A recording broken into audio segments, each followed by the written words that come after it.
Good afternoon and welcome back to our garden. Bit of an overcast day. It was a bit of relief from the heat we've had. We actually managed to get to sleep last night. It's been so hot at night here, it's unbelievable.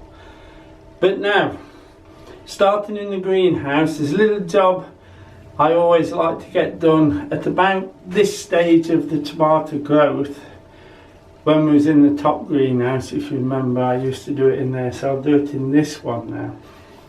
And that's to remove the bottom leaves to the first truss.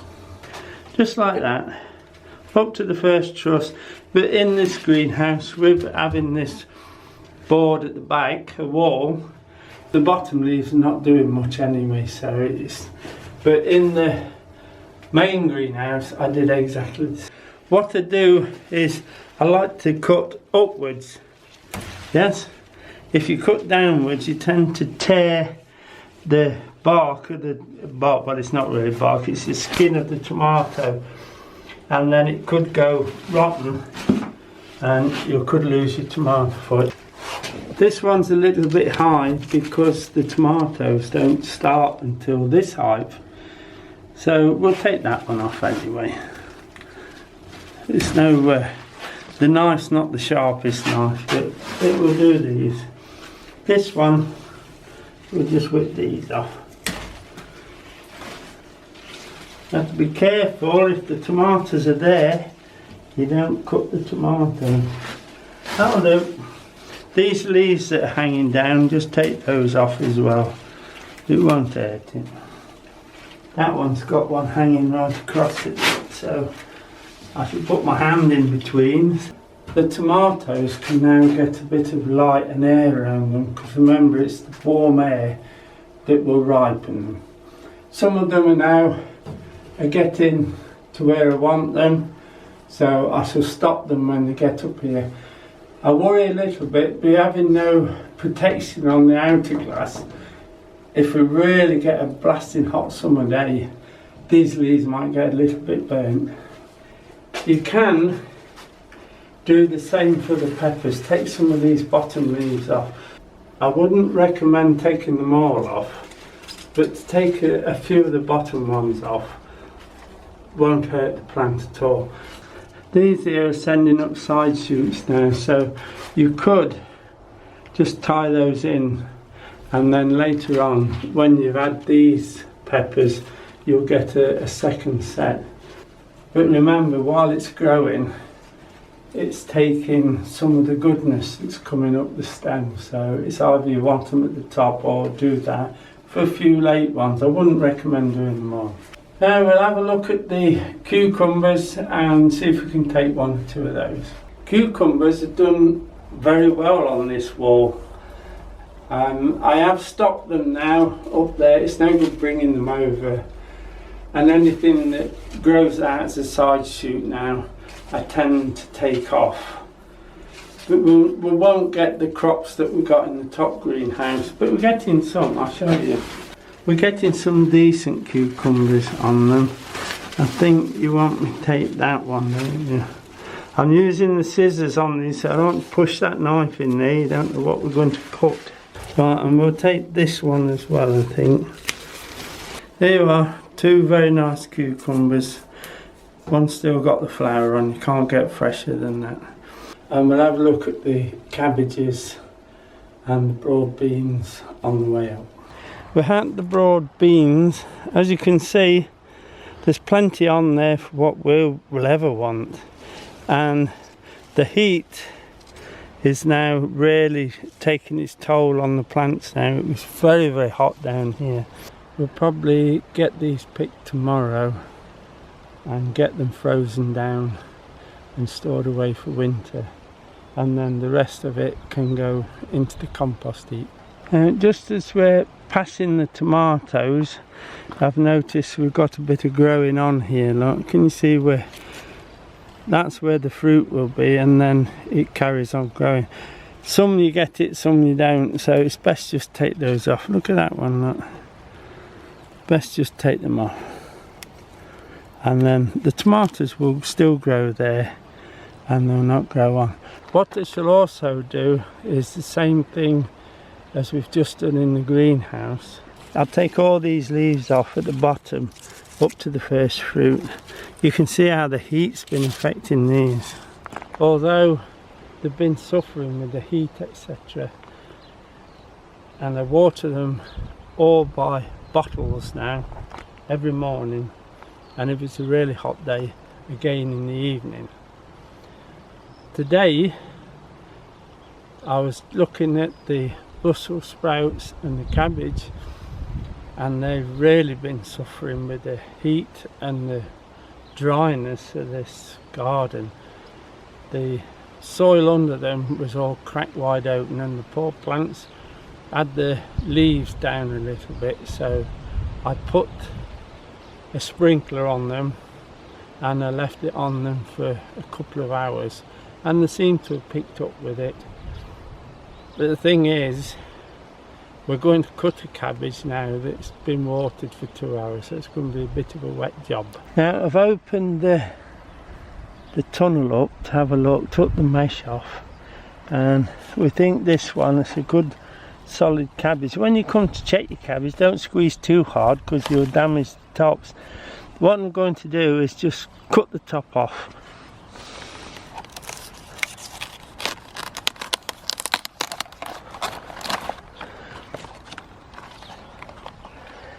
Remember, these are minicole cabbages, and they're ideal for your coleslaw this time of year, and it's quite heavy.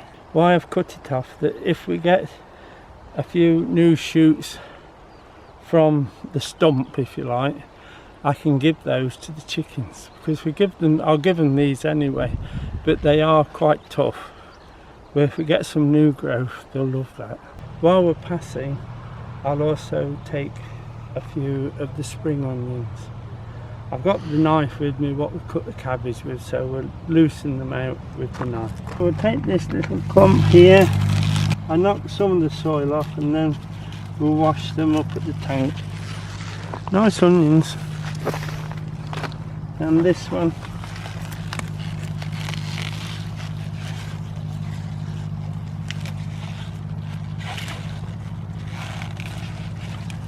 Now, while we're at the onions, that's the row we'll lift after we finish this row.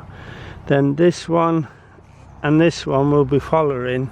I really need to set some more onions in the cell trays now, so I'll get that done tomorrow morning and get them somewhere cool and get them going.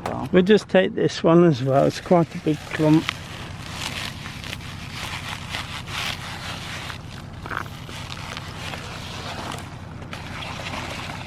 Don't try and pull them apart now.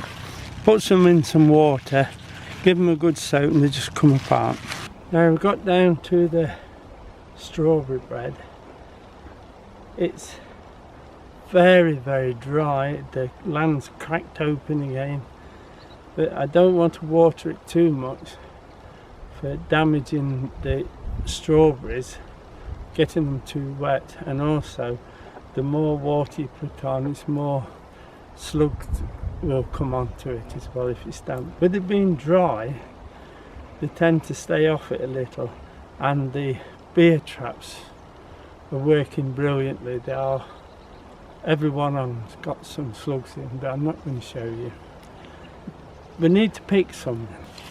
Now, there's a few here, look, I'll just pick a few and then I'll get Diane to help me.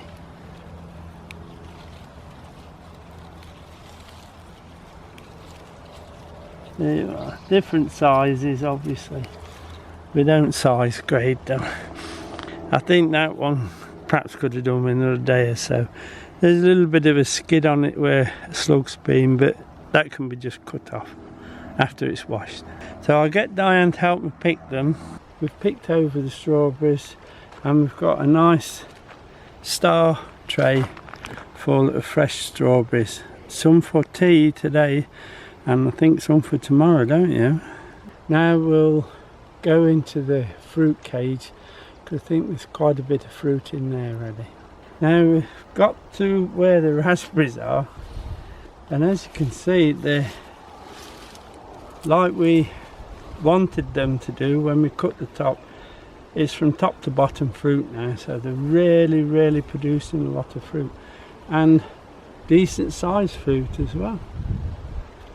Each little branch, that's got what, 3 or 4 on each one. Look. The thing is to make sure they're nice and red. Now they're into full ripening, you need to be here every day. So we came yesterday morning and some's dropped off by the time we've got here, well, afternoon. So it's a regular thing with the raspberries. Keep picking. We'll both get together now and get them picked and show you what we've got from today, from yesterday. Now we've picked a bowl of raspberries and there's quite a few still on it, so tomorrow morning one of my first jobs will be to come down and pick them over again, and then if it's another hot day, which it looks like it might be, we'll have to pick again in the evening. Here you are, look, quite a few there, various sizes, but we pick what's right and ripe, so later on when they're finishing and we get the small ones, they're the ones that we freeze down for the jams, etc. They make better jam. Now we'll have a look at the red currants and we'll pick a few. We'll definitely won't be able to get them all because there'll be masses of. There we go. Can you see? Huge berries. So what we'll do, we'll start and pick a few. The better if you can pick them on the whole stem, but it's quite time consuming to do actually, and a bit fiddly, and more difficult with these big hands. But you can see how you pick them, you just break them off, and the redder the better. So what I should do is just finish this handful. There you are, look. What we should do now, Diane and I will pick a few and then take them to the shed, because we also need to pick the cherries that are in this fruit cage, because the ones outside, they're not quite ready. We'll leave those a little bit longer, but they are ready. And it's like the raspberries, if you don't pick them, they'll fall. But obviously we haven't got a bird problem in here, so I'll get Diane to help me to pick some into the basket, and then we'll get those cherries. Now we've picked a basket of red currants and there's still loads and loads left, look. And when we pick those, then we've got these as well. It's strange how we've got 3 bushes and this one crops first. I don't know why, it's not in no different places. And these 2 have longer clusters of berries on them, but they're a little bit later, so it helps, so we can get 1, 2, 3 done. That's what we picked today. That'll be enough for now, because we're getting a bit red-handed, I think, with berries. I'll probably pick a few more as well. Keep on top of them, else, if like everything else, if we don't take them, we'll lose them. Now we're just going to pick some of these white currants. They're a little bit small this year because last autumn I actually moved this bush into this position, so it'll be next year before the berries are really big, but it's cropped, so we appreciate that. It's a good plant. That's a 2/3 baskets of white currants.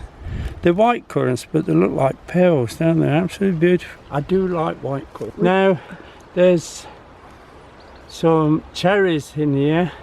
It's a maiden tree. This is really its first crop, but it's cropped well and the cherries are nearly black, so now's the time to pick them. These are sour cherries, but they're cropping very well. These are the sour cherries, and you can see they're nice and ready. Right, just pick them off.